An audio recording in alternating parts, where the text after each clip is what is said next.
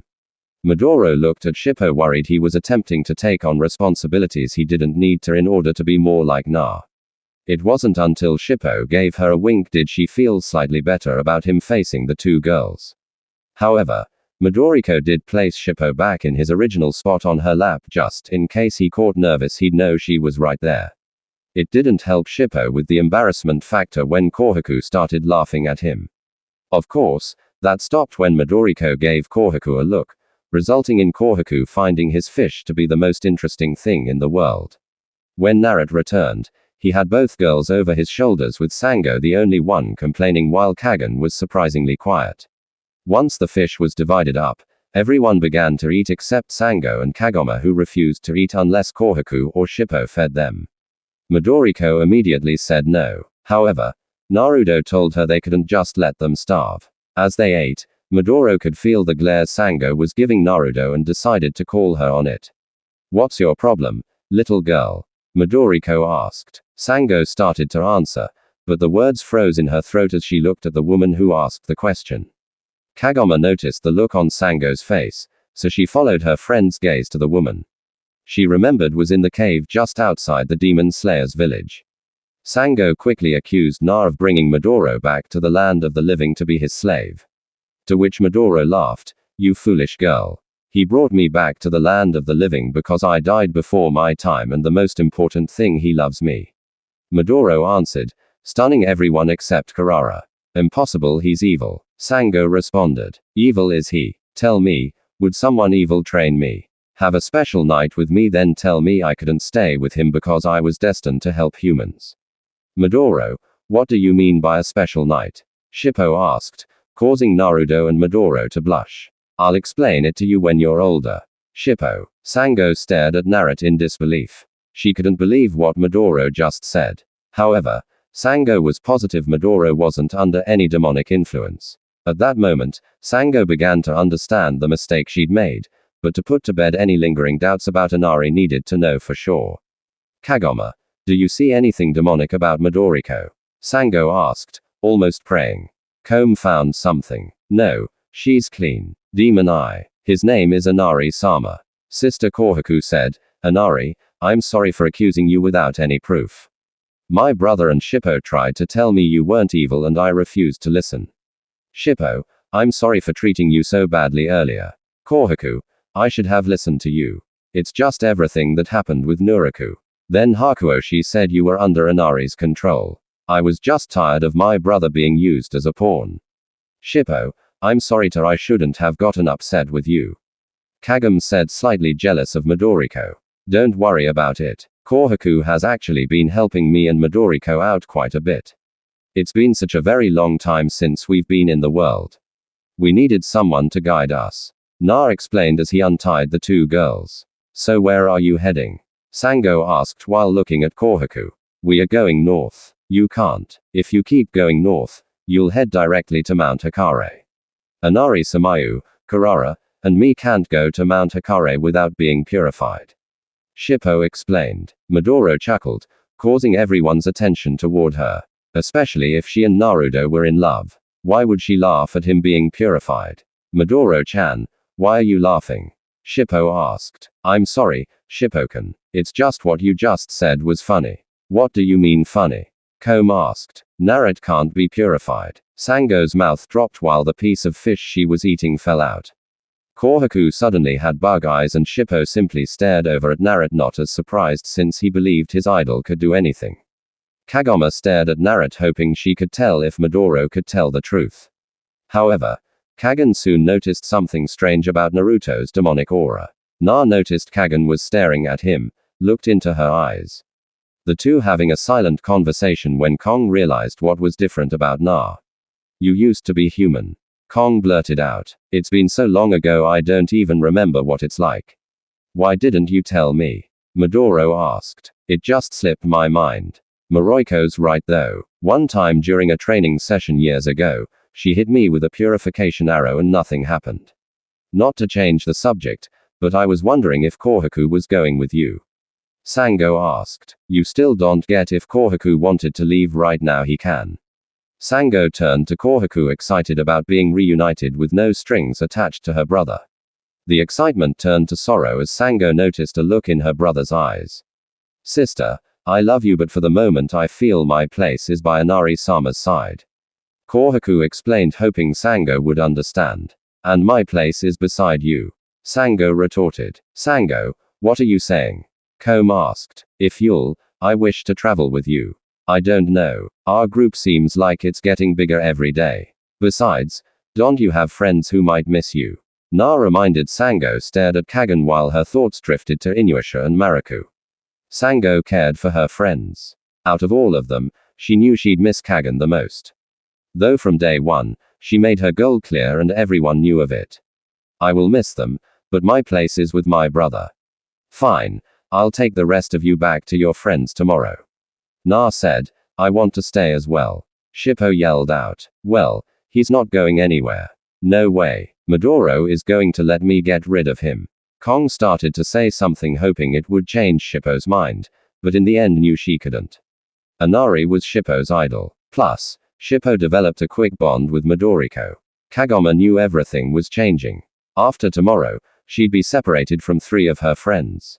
Look, let's just get some sleep and if you all feel the same way tomorrow, then we'll discuss it. Naruto said. With this, everyone finished their food before going to bed. Sango moved close to her brother. Kong moved with Sango. Karara snuggled with Kohaku while Midoro held Shippo with Naruto holding Midoriko. As Naruto lay with Midoriko, he glanced over everyone there. If Na was honest with himself, he didn't want his group to become too big because it meant more plea to worry about. Another problem for Na was Sango. He realized she cared for her brother. However, Sango was quick to anger, especially when demons were involved. Naruto also knew there had to be a clear leader. Kohaku realized Naruto was the leader, and Midoro would follow Naruto anywhere. It was easy for Naruto to image Sango fighting him on things she felt would be too dangerous for her brother. Still, Na smirked. He'd deal with these problems as they arose, allowing his experience of different situations to handle any problems which would cross his path. Na awoke with the break of dawn, his senses allowing him to tell when the shift between night and day began. Sitting up, Na stroked Midoriko's hair, causing her to moan while pulling Shippo closer to her face. Na quickly downed the leftover fish, then started his cleanup, which he halted as a familiar scent hit his nose. The scent riding on the winds of the west caused his eyes to turn black before resuming their normal color. The instant they did, Na ran westward, determined to find the source of the scent. Using his speed, Na ran into a clearing 2 miles from the rest site. As Naruto entered the clearing, he saw a white-haired woman wearing regal robes with fur wrapped around her shoulders, ember eyes, and a moon ped crescent on her forehead facing him with her head turned. When she turned completely around, she saw Naruto staring at her the same way he did when they first met. Well, the great Inari, what do I owe this pleasant surprise? The woman asked. Anukimi, you, I should crush your throat. For what? Not following your orders when it came to my child. I am Anukimi maid of initial. I do what I want when I want. Na roared as he again used his speed this time to cover the distance between himself and Anukimi. Na grabbed her by the throat. The two still moving until Anukimi's body hit a tree which splintered upon impact. Anukimi grabbed at Naruto's hand, hoping her poison claws would force him to let her go. This would have been a good idea if her claws could pierce his skin. Don't forget who taught your mate every single thing he knew, little girl. The only reason you're still alive is because my student loved you. However, he would be disappointed with the way you raised Sesomaru. Anukimi, taking all this abuse, decided to defend herself. I raised my son to be like his fat. Anukimi was stopped mid-sentence when Naruto increased the pressure on her neck. Finish that sentence and you'll be joining my student in the afterlife. Tell me why you didn't raise him. Really, it's not like I could have stopped you. Better. Why didn't you raise Sesomaru's half-breed brother? I always found that amusing about you, Anukimi. Even when facing death, you're disrespectful to the end. You're not going to kill me. If you were, you'd have done it centuries ago. With this, Anukimi began to laugh, albeit strained, while still gripping at Naruto's arm. Tired of the constant attitude he received from Anukimi, Naruto knocked her out just as he did with Sango and Kong before tossing Anukimi over his shoulder. As Naruto made his way back to the rest site, a smile crossed his face. It seemed as though he would get to meet his student's youngest child all grown up. At the rest site, Midoro awoke feeling slightly cold. She soon realized the reason for this was Naruto wasn't holding her. As she sat up Midoriko, she noticed Shippo twitching slightly in his sleep, which she found cute. Looking around, Midoriko noticed the fish was gone, causing her to shake her head at Naruto and his antics. Once Midoriko woke everyone up, she told them to gather their things. Before asking anyone who made a decision last night if they'd changed their mind, Sango and Shippo both expressed their interest in staying again. The latter of the two Midoriko was ecstatic about. As they gathered their things, Midoro sensed a second demonic aura much larger than Shippo's heading toward them. However, there was something odd about the aura. Turning toward the direction the aura was coming from, Midoriko watched a half-demon, and what she figured to be a monk, jump out of the forest. Mariku, Inuyasha, you're here, Kagan said as Midoriko stared at the two new arrivals. What the heck they are? Inuyasha started only to stop as Mariku directed his attention to Midoro. Excuse me, but might I ask who you are? Moriku questioned. Isn't it obvious? Midoriko responded, still getting used to waking up. You're the in the stalagmite that threw me out of that cave. As Inuyasha finished his statement, a sword flew by his head, cutting his cheek while taking some hair with it. Inuyasha looked at the sword embedded in the tree behind him, then turned around to see Midoriko had an arrow lined up with his head. Having been challenged in battle, Inuyasha drew Tetsuya to get a little bit of payback on Midoriko. Midoro ducked a swing of Tetsuya, then created some distance. With distance, she fired an arrow at Inuyasha's feet, causing the ground to explode. As Inuyasha hit the ground, he watched Midoriko swipe her hand over the mirror on her belt, resulting in an axe appearing, which she attacked Inuyasha with. Midoriko used her spiritual powers to surround and strengthen her axe, allowing her to weaken the demonically powered Tetsuya with every strike. Inuyasha knocked Midoro to the ground, only to have his feet kicked out from under him, allowing Midoriko to get back to her feet and free her sword from the tree. Inuyasha growled as Midoriko came at him with her two weapons. The biggest reason Inuyasha was upset was Midoriko's spiritual power kept cancelling out Tetsusaga's transformation. Eventually, Inuyasha was forced to use his Blades of Blood and Iron Reaver Soul Stealer. Though neither of these attacks worked because of the control Midoro had over her spiritual powers, Midoro would simply create a bubble of spiritual energy around herself to deflect Inuyasha's demonic attacks. Frustrated, he couldn't use any of Tetsua's attacks because Midoro didn't possess a demonic aura. With nowhere else to turn, Inuyasha attacked wildly with his claws, which didn't help him as Midoro defeated him without the use of Tetsusaga. I don't know why you attacked me, but I'm not going to kill you. I'm going to let him deal with you, Midoro said to Inuyasha as Naruto came into the clearing. Who is that? Some weak demon, Inuyasha asked. You recognize her, kiddo? Naruto asked, directing Inuyasha's attention to the woman on his shoulder. Inuyasha, who is she? Maruko asked. Anukimi, she's my stepmother. Everyone stared at the unconscious woman except Midoriko. She was smiling at the look on Naruto's face as he dropped Anukimi to the ground roughly. Ignoring Midoro, made his way over to Inuyasha, who stood up. So, I'm some weak demon, am I? If you think of me like that, maybe I shouldn't have saved you from those demons when you were younger. Naruto said as Inuyasha's eyes narrowed. What are you talking about, old man? You never saved me. Sure. I did remember you were being chased through the forest by a pack of demons. You hid under the ledge of a cliff. Tell me how long you waited to come up. Inuyasha thought back to the night in question.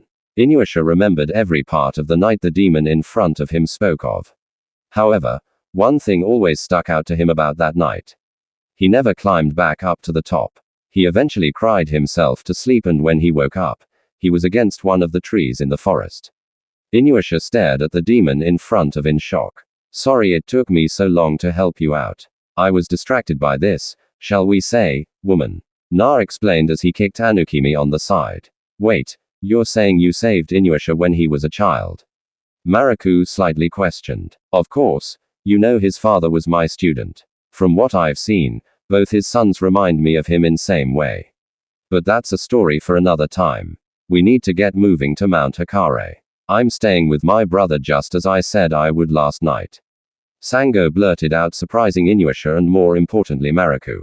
If Sango's staying, I'm staying as well. Maruko said, causing Naruto to cough. This is what I was concerned about the moment Sango said she wanted to travel with our group. Shippo and Karara coming with us isn't a big deal. Midoriko can watch over Shippo and Kohaku can keep him company. However, there might come a time where a decision is made you don't agree with, and I can't have you disrupting the foundations of this group. Naruto explained. Are you trying to keep me and my brother apart? Sango asked. I'm saying I don't want too many people in my group. Before today, there were 3. Now there are 7. That's too much. Sango quickly bargained with Naruto. She offered that only she joins his group along the Shippo and Karara. Maruko jumped in, restating his case that he would join if Sango did. Kagan then suggested that they join groups, which Naruto quickly shot down again. Sango turned to Maruko, telling him when she first joined the group. She made sure they all knew her goal was going after Naruto for killing her brother. She later added freeing Kohaku to that list. But now that he was free, she just needed to kill Naku. Naruto's side then laid the law down in terms of who could join. He would allow Sango to join and no one else. Sango apologized to Maruko if this hurt him. She then made her way to Kagoma, giving the only other female in her former group a hug. Sango gave a nod of respect to Inuyasha before moving to stand with her brother. Shippo also gave Kagoma a hug before sticking his tongue out at Inuyasha. Naruto looked over the group in semi-acceptance. He was still irked about the problem Sango could potentially cause before he would ignore it. Naruto nodded to Inuyasha's group before grabbing Anakima's foot, dragging the female dog demon as he walked toward the direction of Mount Hikare. Midoriko, confused as to why Naruto had so many problems with the woman who was currently getting G'd through mud. Naruto explained to Midoro that she was the maid of his first student. Surprising Midoro as she had no idea Naruto had a student before her. As they walked, Naruto could sense Inuyasha's group following them. When he confronted them, they explained they were going after Naruto and they were already on the path, so it made no sense to go a different way. Eventually, Naruto relented, allowing them to travel with them until they reached Mount Hikare. Na told them, however, that no matter what happened after Mount Hikare, they would not be traveling together. As Naruto addressed Inuyasha's group, Anukimi opened her eyes. Sitting up, she looked around, noticing humans and, in her opinion, weak-level demons. Her eyes would soon fall on two people that made her blood boil. The first obviously being Na. The very thought of him made her want to bring her lover back to life and rip his throat out. The second being Inuyasha, as he was the constant reminder of her lover's infidelity in her mind. The world was big enough for the two of them. As Anukimi stood up, she noticed dirt and mud on her beautiful clothing. However, what almost made her almost transform was the fact she could feel dirt in her hair. Angry, though still rational enough to understand she couldn't take down Naruto, Anukimi launched herself at Inuyasha, hoping to take her anger out on the poor half-demon that happened to be in the wrong place at the wrong time. With incredible speed to everyone except Naruto and to a certain extent, Midoriko, Anukimi slammed Inuyasha into a tree. Anukimi made a move to rip out her stepson's throat, only to be stopped by what seemed to be the bane of her existence. The female dog demon had known Naruto long enough to know when he was playing or not. She could tell had she moved her hand any closer to Inuyasha, she'd be ash before the half-demon was hurt in any way. I hate you, Anukimi said as she turned to Naruto, who smirked at her. Payback. If it wasn't for you, Hinata would never have challenged Ryukachi. I told him that I would deal with Ryukatsuya to wait until I finished the training we'd started. But you had to get in his head all because of your jealousy. Naruto said, resulting in a howl of anger from Anukimi. Don't you dare speak of that. Don't tell me what to speak, puppy. I'll tell everyone here the whole story. Anukimi opened her mouth to say something only to get a look from Na telling her to test him. Anukimi started to leave only to be grabbed on the shoulder by Na. The fox demon told Anukimi that if she left, his lips might get a little loose. Na then instructed Anukimi that she would be traveling with him until he'd had enough of presences. Again, Anukimi wanted to argue only to be stopped in her tracks. With a growl, Anukimi started to walk, only to be stopped again by Naruto, who explained she'd never been punished for trying to kill Inuyasha when he was a child. Anukimi immediately yelled she would never apologize for doing what needed to be done. Na allowed a large smile to spread over his face and surprising agreed with her. However, an apology to Inuyasha seemed like heaven compared to what Naruto did next. Na would take out a long rope, then tie it loosely around Anukimi's neck. Na then told her to walk. Anukimi, stunned that someone would actually do this to her, began to move as though she'd been hypnotized. Inuyasha, like his stepmother, couldn't believe what was happening. Myoga told him stories of how Anukimi could stand up to his father in power, thus making Inuyasha extremely wary of Naruto. To completely own Anukimi like this meant his power must be unbelievable. Midoriko, interested in why Naruto was doing this, decided to get some answers. Naruto, what's going on? Na gave Midoro a small smile before pulling her into him and giving her a long kiss. When the kiss was over, Midoriko sighed, then leaned against Na. I don't mind telling stories while we walk. Hey kiddo, if you want to hear a story about your old man, you've been moved closer. I'll let you all know why I dislike the pathetic demon in front of me so much. Flashback. Na sat outside of a hut yawning and eating Pocky. He remembered Itachi used to give him some wherever he'd take him to the third Hokage. The two would always mourn separate pieces together before going to see the old man. Na could feel multiple presences leave the hut. Using his speed, Na easily made his way in the hut to see a beautiful pregnant woman with long black hair looking at the floor sadly. However, when she looked up, her sadness disappeared as her lover's teacher was standing in front of her. The first time she saw him, he appeared to her as a fox kit. Of course, her belief that he was a normal fox and his cuteness caused her to snuggle him against her. When he eventually transformed, he told her she had nothing to be ashamed of, with a wink added. Her beloved Inishio would explain who he was. The urge to slap him was quickly replaced with a bow. To her he was odd, but Inishio thought the world of him. In fact, when she and Inatas were alone, he told her he looked at Inari as his father. Inari-sama, how are you? Please forgive me for not bowing. The woman said, I never wanted you to bow to me in the first place as a yoi.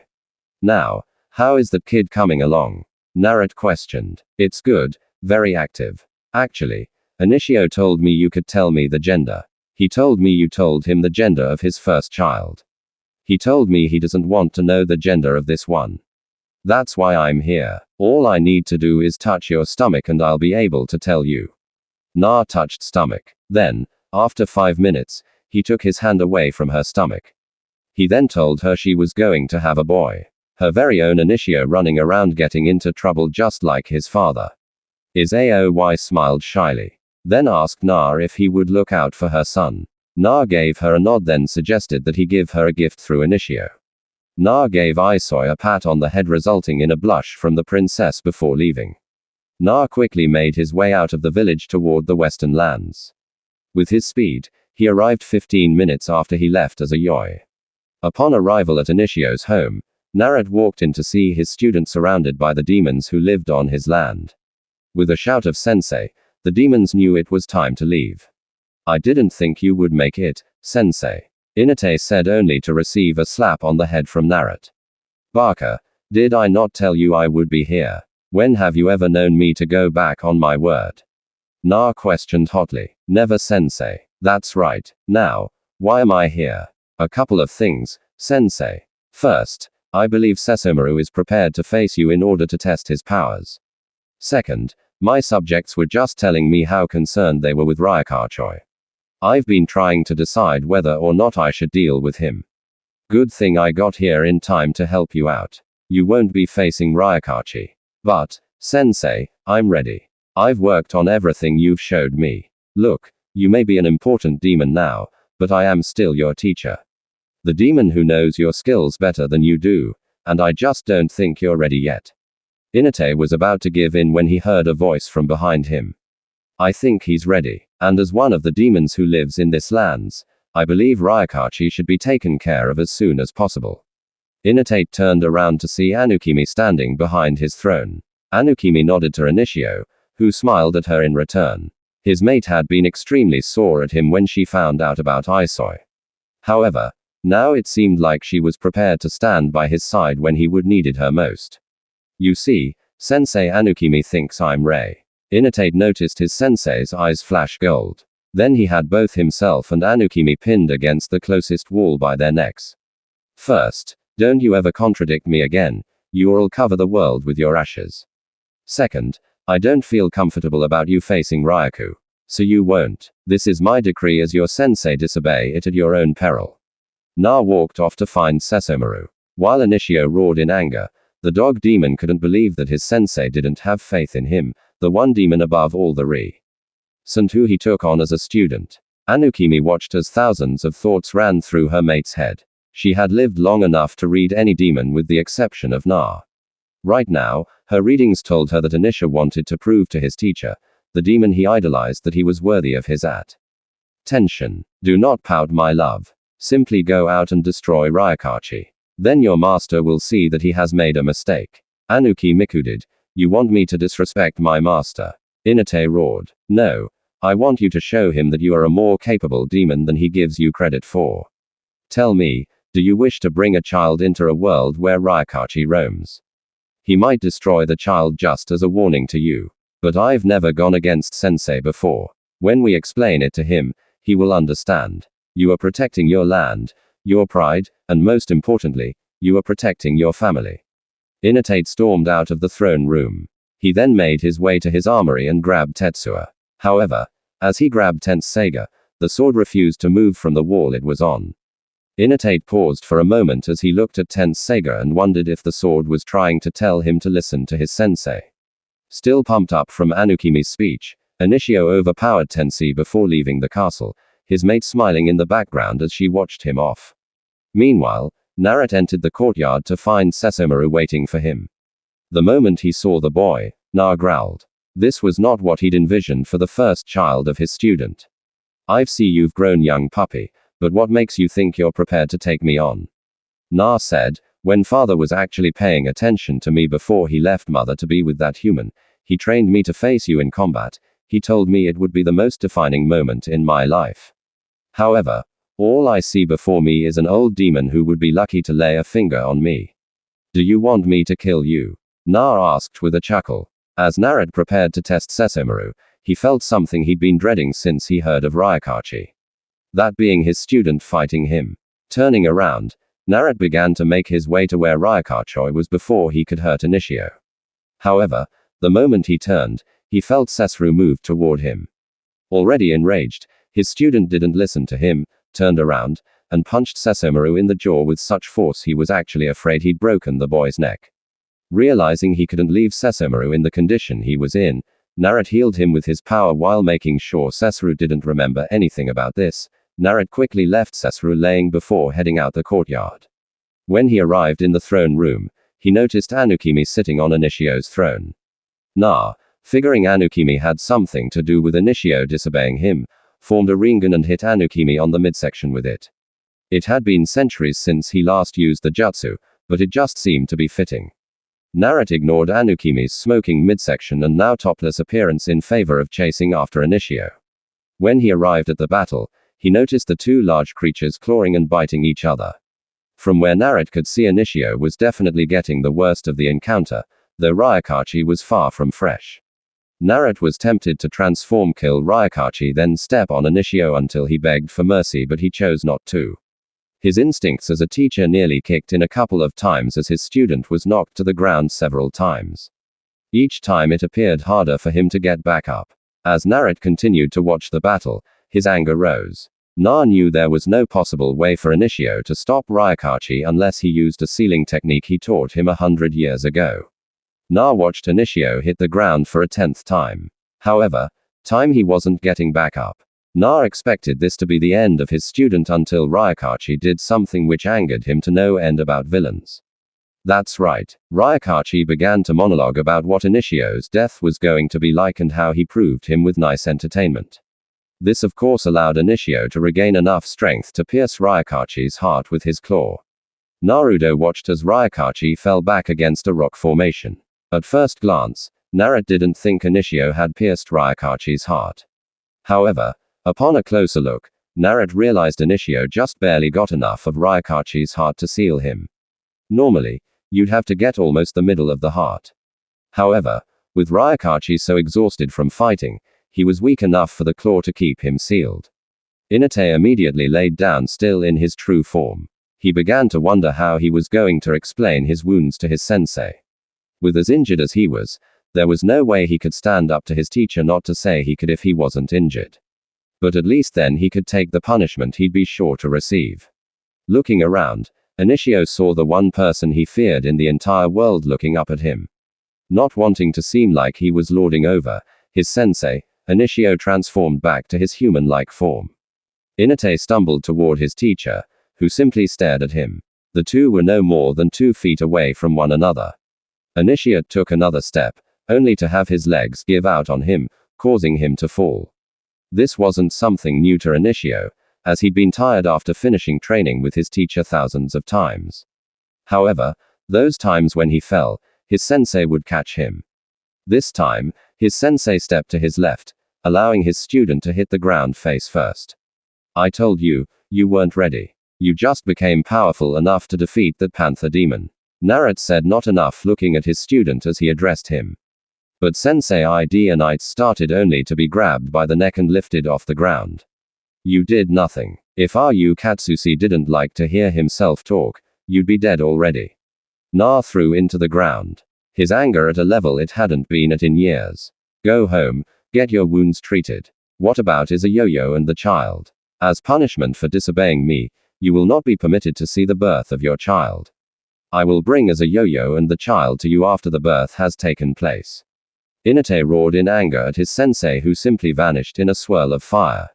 Inate willed himself to his feet. He knew he'd brought this on himself. However, this was a punishment from his sensei he would not accept. Inate knew that disobeying his sensei a second time could result in a painful death, but it was worth to see his child and as a yoi. Inate took off, needing to see his eldest son first. Flashback over. Did you teach me any of the same things you taught in? Midoro asked. Of course he didn't. My old man was a demon. There is no way you could do any of the same things he could. Inuyasha said, earning him a glare from Midoro. Every student is different, Midoro. For you to be powerful, I had to teach you certain things. Na answered, attempting to defuse the situation between his lover and his first student's son. The group was still stunned at the story while Anukimi scoffed. Inuyasha began wondering why his mother had never mentioned Inari to him. Seeing his story had taken a good deal of time up, Naruto asked Kohaku where they were. Kohaku told him they were about halfway to the Mount Hikare. Naruto noticed Inuyasha was still in deep thought, decided this would be a good a time as any to get some information about the kid. Na told everyone to continue moving north except Inuyasha and Anukimi, who was still on her leash. Inuyasha, I want to hear from you on your life when you were a child. Na demanded from the young half-demon. Normally Inuyasha would tell anyone wanting to know about his life to mind their own business. However, he was now a firm believer that this was the demon who trained his father. Even with his father's fang, angering Naruto wouldn't be wise. I was alone. Not much else you need to know. Inuyasha answered, what happened to your mother? None of your business, you old relic. Inuyasha, if you're going to get over this, you need to talk about your mother. What do you want me to say? She was sad all the time because of me, and then those demons chased me. Mother tried to protect me, but her. Anukimi giggled only to stop when Naruto hit her on the head. She was attacked by those demons that knocked her off a cliff while I just hid in the bushes like AC. Howard. Too scared to help my own mother. So that's what happened to her. I hope he doesn't do something crazy like attack me when he finds out about her. Na thought as he wrapped an arm around Inuyasha. Na started to console Inuyasha only to stop when he sensed a shard of the scared jewel. Deciding it would be best to take care of this by himself since only Midoro and to lesser extent Kohaku knew why they were searching for the jewel in the first place. Na knew that he couldn't leave Inuyasha with Anukimi or she'd rip him apart. So Naruto took out some ink and a paintbrush, then drew a seal on Anukima's neck. 4 hand signs later, Anukimi dropped to a knee panting. Inuyasha, I've sealed some of Anukima's power. At the moment, she is no stronger than you. Take her back to the group and tell them I'll be along shortly. Inuyasha opened his mouth only to stop when Na vanished in a yellow flash. Na arrived at an open field to see a behemoth trying to squash the wolf demon he took the shards from. To his left, he could hear whimpering. When he looked over, he saw the 2 wolf demons who tried to stop him from taking the shards from Koga. The moment he looked at them, they jumped in fear. Oh no, he's looking at us, Haku. Ginta yelled, shut up. What is that thing? Na questioned. We don't know. All we know is it has a shard of the jewel. So Koga is attempting to take to replace the ones you and your lady friend took. Na heard enough. Using his speed, he sliced the behemoth's arm clean off his body. Koga looked around to see who did what he'd been trying for 30 minutes to do. When he saw Na, he growled under his breath. Where did you come from? And how did you sever my arm? The behemoth asked. Answer my question and I'll answer yours. Who are you? Na asked. I am Kyatsu and I am a member of the Band of 7. Na looked at Kyatsu with a smirk. You mean you were a member? Q was unable to react as Na again used his speed this time to cut the Band of 7 members' head off. As the body fell, Na caught the head, then ripped the jewel shard out of the forehead, causing his head and the body to rapidly decay. Hey, that's my jewel shard. Koga yelled at Na, who walked away. You should have defeated him and got before I arrived. I swear you kids always trying to look good instead of getting the job done. Na said only to be cut off by Koga. Just give me the shard and I won't have to hurt you. Na lowered and shook his head, then looked back up at Koga, who was preparing to attack Na. When Na looked up, he took one step toward Kahu. Tense, then fell to his knees, grasping his stomach. Koga looked up and noticed Naruto was no longer in front of him just as he passed out. Na decided to take his time in getting back to the group, seeing as Anukimi wasn't that much of threat with the seal he put on her. With night falling, Naruto figured the group would set up camp. As he made his way toward Midoriko's scent, he noticed something moving in the air high above him. Curious, Naruto aimed then destroyed some of the beings that were actually flying. The immediate reaction was for whatever they were carrying to fall. Na leapt into the air and caught a woman who looked at him. What or who are you? The woman asked. Friends call me Naruto, and you? Na answered as he put the woman down. My name is Kikyo. Were you the one who destroyed my soul collectors? is that what those were actually been a long time since I've seen a soul collector. Are you human or demon? For some reason, I can't get a good read on you. You know, the only reason you would need soul collectors is to maintain a body. With that last statement, Kikyo realized the man before her was a demon. However, what startled her was the fact that she couldn't sense he was a demon. Kikyo lined an arrow, then fired at Na. Kikyo wasn't surprised that she hit him. No, what surprised her was the fact that he wasn't being purified. Instead, he eyed her before pulling the arrow out of his shoulder where she'd hit him.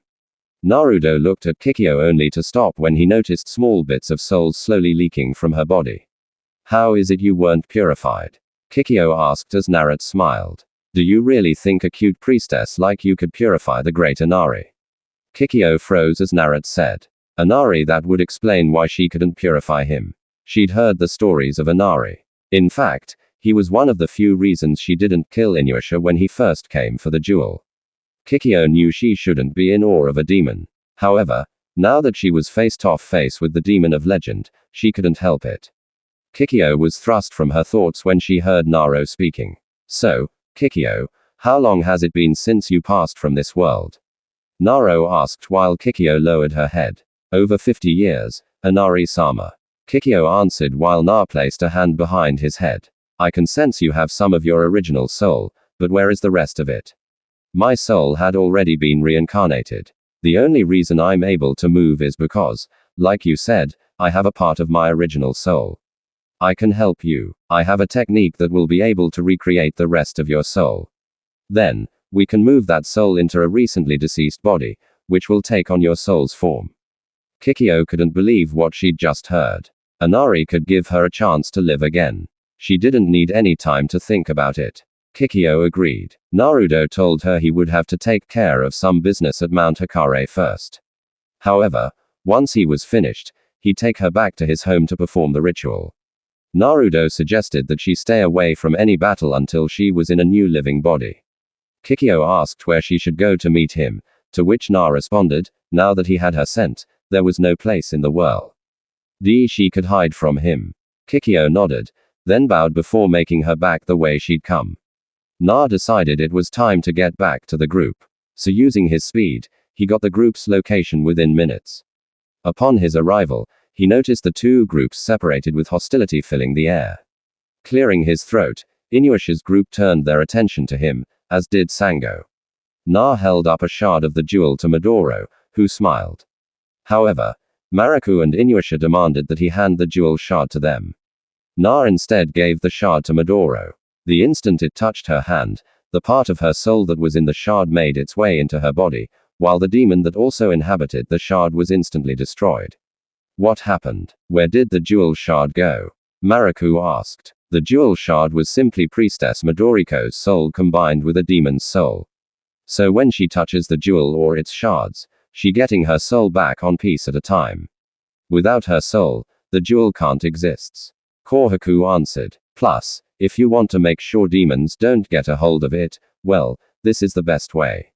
The instant I used the shard from Kohaku to resurrect Midoro, there was no chance of the jewel ever becoming complete again, Naruto added on. Inuyasha's group sat wide-eyed. The explanation they were given made sense. With that, Kagome gave Midoro the few shards that her group had. Once Midoriko finished integrating the pieces of her soul, Naruto tossed her a kanai which she covered with her spiritual energy. Midoro then launched the kanai at a tree which it went through while repeating the action with the next 5 trees in a row behind it. Midoro smirked with every bit of her soul she took back. Her spiritual powers were 5 times strong than they were the last time she wielded them. Na took a seat next to Midoro while Shippo and Karara occupied his shoulders. Looks like getting the jewel shards from this Naku won't be easy. Kohaku Naruto said to the confused boy, why not? Inari-sama, I met that wolf whose shards I took the last time I met him. Wait, wolf, you mean Koga? You took his jewel shards. How is he supposed to survive without them? Kong questioned Na. The same way he did before he got them. Midoriko answered for Na. Look, Kagan was it. The jewel is Midoriko's property. End of story. I could have killed the wolf, but I didn't. Today, he was foolish enough to stand in my path, and I didn't kill him. Now, As I was saying, the wolf was fighting an undead human brought to life by power of the jewel shard. Before I killed him, he told me he was a part of the band of 7. Na explained, must be here to do Naku's dirty work for him. Inuyasha added, don't tell me the big bad Inari is afraid of humans. Anukimi taunted, so, do you think this band of 7 will attack us? Shippo asked while Naruto nodded. But it's more than that, Shippo. For a member to be here, I think Naku has positioned them to prevent people from getting to the mountain. So, you think the closer we get to Mount Hikare, the more likelihood that we will be attacked? Maraku asked. You all make sure to get some rest. I was going to stay and make sure this dog didn't get naughty after everyone was asleep anyway. Everyone nodded, lying down while Naruto grabbed Anukima's leash from Inuyasha. Once Naruto was sure everyone was asleep, he waved Anukimi over to him. The dog demon ignored him only to have her leash pulled. With a growl, Anukimi stood up to make her way over to Na only to be told to stop. Na instructed her to crawl over to him on her hands and knees. Knowing the fox demon would inform the entire world of her secret, Anukimi did as she was told. Why won't you leave me alone, you old perverted fox? Anukimi asked a little loud than intended. Now you make it seem like I was the one who had a crush on you. Na said, getting Anukimi to actually blush. I was a young girl in awe of your presence, but I have changed now. Na stared at Anukimi before grabbing her through her clothes, drawing a moan from Anukimi.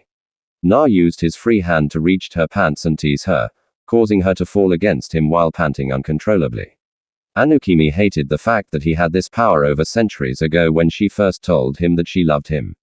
He smiled and patted her on the head. Sure, he teased her like he was doing at that moment, but he would never take her the way she wanted him to. As Anukimi leaned against him, she glared at Midoro, who was resting on his right side. What did that priestess have that she didn't? Anukima's big secret that Na knew was she never loved Inishio. She really believes that was the reason that Na disliked her, though she had played his student and by association she had played him. Please take me here and now. Your power is keeping them asleep. So there is no chance they will know. Anukimi said, causing Naro. Stop. I do this for a reason, Anukimi, to make sure you understand that at any time I chose I could take you. I chose not to at his time. Don't you want? What is it you foxes call them, kits? I can give you many to help carry on your legacy. Once Midoro has all of her soul back, she too will give me many kits. As for my legacy, I think it will be just fine. Na released the seal on Anukima's neck, then told her to leave. Frustrated, Anukimi retied her kimono, then left the campsite, not one time looking at Na. Said fox demon sighed. He felt he had to punish Anukimi. It might seem cruel punishing her for so long. However, she was demon. Her lifespan was a lot longer than a human's. She was already over 3,000 years old. He would eventually stop teasing her and give her what she wanted. Sure, Naruto just wanted to see how long she would keep coming back.